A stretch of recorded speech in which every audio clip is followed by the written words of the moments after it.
I was shocked, very shocked. I was expecting that immediately after giving birth, like pushing the baby, my stomach was going to get back to the normal flat tummy shape. Oh, but alas, I got the shocking of my life when after pushing and I came out of the living room and my stomach was still like I was pregnant. What?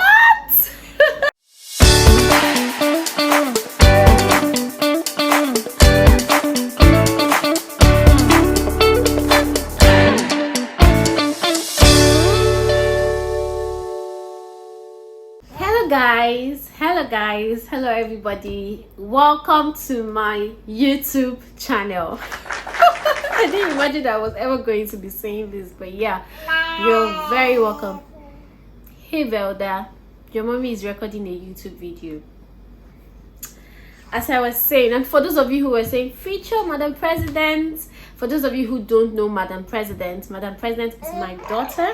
Her name is Velda, aka Madam President, aka Baby V, aka in fact there are plenty AKAs, but don't worry, you can just stick to calling her Madam President. So for those of you who are saying feature her in your video now, at least I'm featuring her voice. You can hear her for now. So today we're going to be talking about something personal, a personal experience, of course, and what I feel like a lot of other women go through, and that's postpartum. I'm 3 months postpartum. My baby is about 3 months and 1 week already. Yay, we're already becoming professionals in this baby thing, in this motherhood thing. That's by the way. And today I decided to just record a very simple, short, relatable video on 3 months postpartum. So I'll start from the beginning. There's some of the things that I did not know, or probably I knew, but it wasn't what's the word now, it wasn't something that was top of mind, that okay, this is what to expect, right? I was reading, I had a lot of baby apps, I was just educating myself. I watched a lot of YouTube videos, I joined a lot of motherhood community group on Facebook, on Instagram, just to get the knowledge. But the truth is, the knowledge is good, but when the experience comes, it comes as a totally different thing altogether. And some of the things you've read, you have to start relearning, and it's like you're just learning this all over again when you start experiencing some of these things. The first one, which is just a casual thing by the way, was the stomach. Yeah, my stomach is flat again, because probably I'm on the slim side and I didn't even need to work out. I think maybe that is one reason why I didn't have to struggle with getting back my stomach. It's not perfectly flat, but of course it's good job. But I did not know that was something that I had to, I've been hearing, but it wasn't top of mind. And I think I was a bit shocked when I came out and my stomach was still, it wasn't as big as, but it was still big. I was still looking pregnant even for the first 1 week. So that's one thing you should be looking out for if you're pregnant, you're expecting, and all of that. So let's talk about baby V.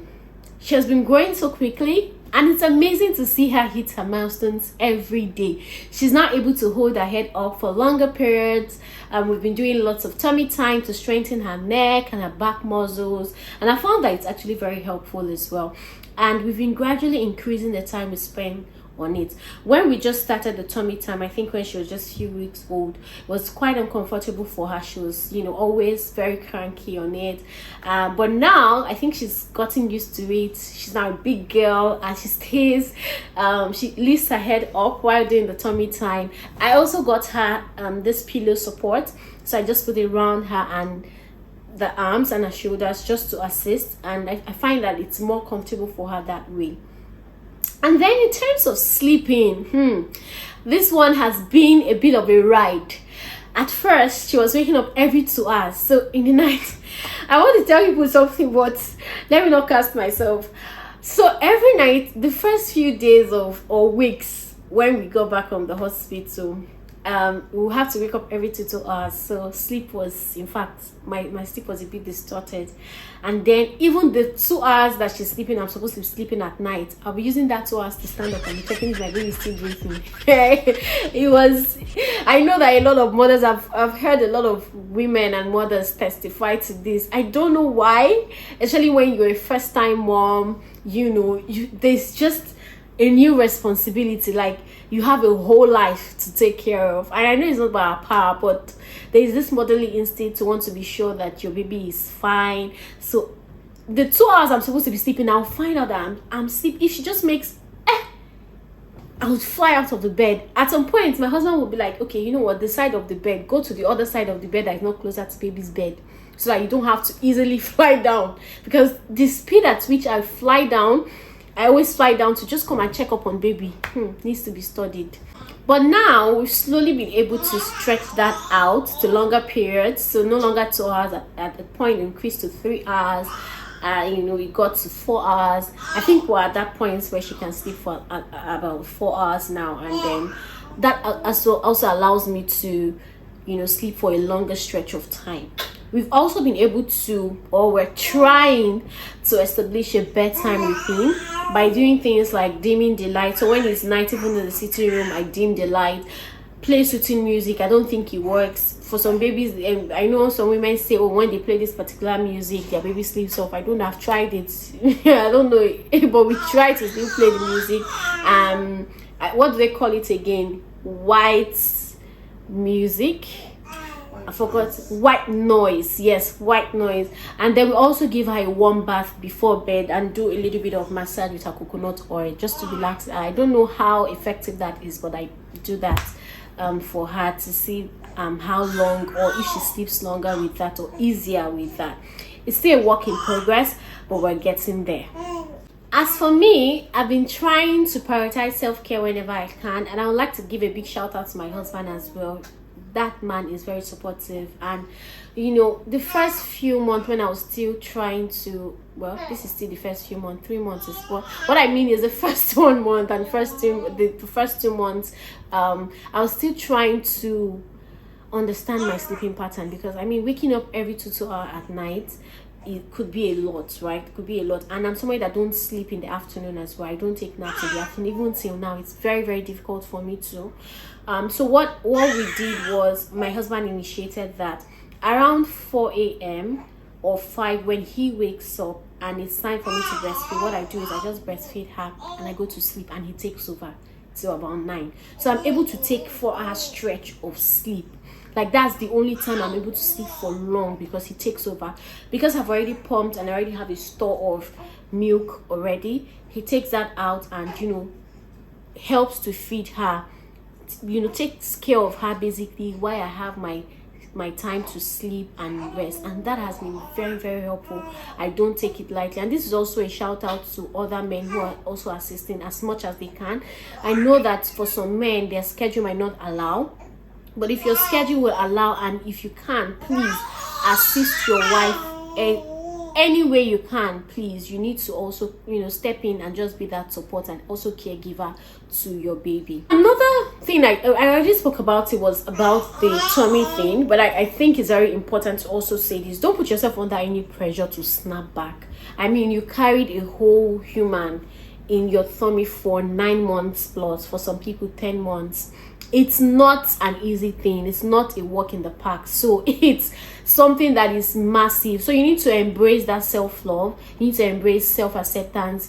That will also play a very significant role in your recovery if eventually you are going to snap back to your pre-delivery period. So I need you to understand this, that in as much as there will be changes, it is normal.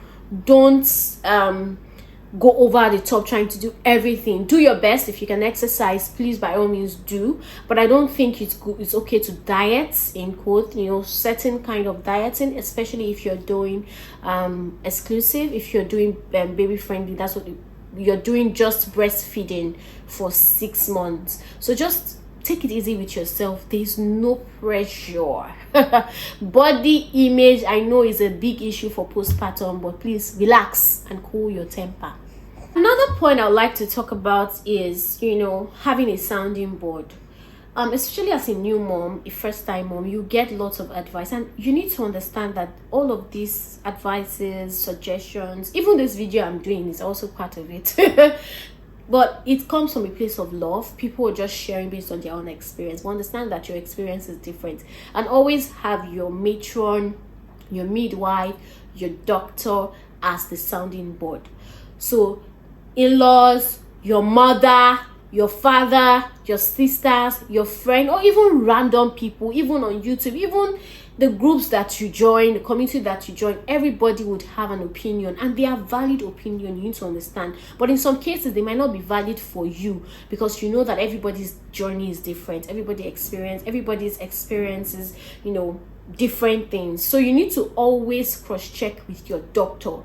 I know that, for example, my mom, I always say we're half a dozen, 6 children, and there's wisdom in whatever my mom says, right? Because she has gone in 6 times and I've just done 1, so she has the experience. However, I also understand that her body is different from mine. Her time is different from mine. There will definitely be things that are unique, that there are definitely things that are unique, the same way there are definitely things that are generic, right?